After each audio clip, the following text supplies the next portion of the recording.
How to insert row or columns in Google Docs. In this video tutorial, we are going to learn about how you can insert the columns or you can set the row in Google Docs. So let's start with the video, guys. Before we start, I request you, if you like this video, hit the like button, subscribe my channel, and don't forget comments below. So let me open the Google Docs first.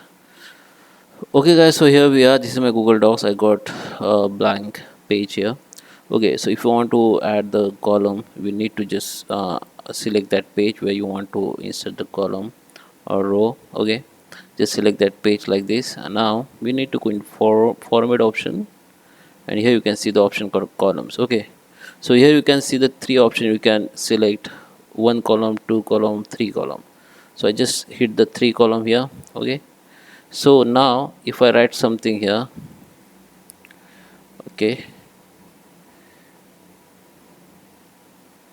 please subscribe my channel. Okay, so I write here, so you can see this, you can see in this, in the rules that we have three columns, this first one, second one, and third one. Okay, so if I write more content in one column, I just show you. Okay, you can see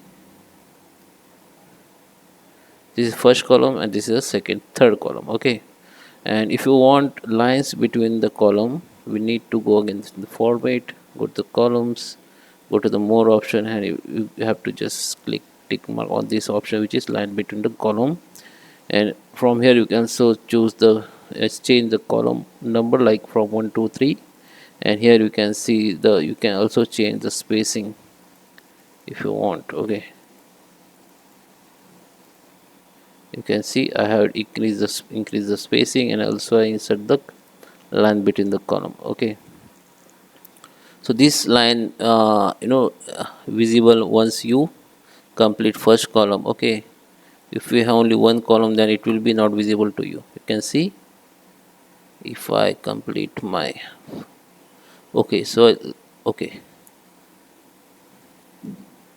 so now it will be complete my first column. If I paste more content here, you can see the first line will be visible here, same as third line will be visible here. Okay, so I hope you like this video. Please subscribe me. Thank you for watching.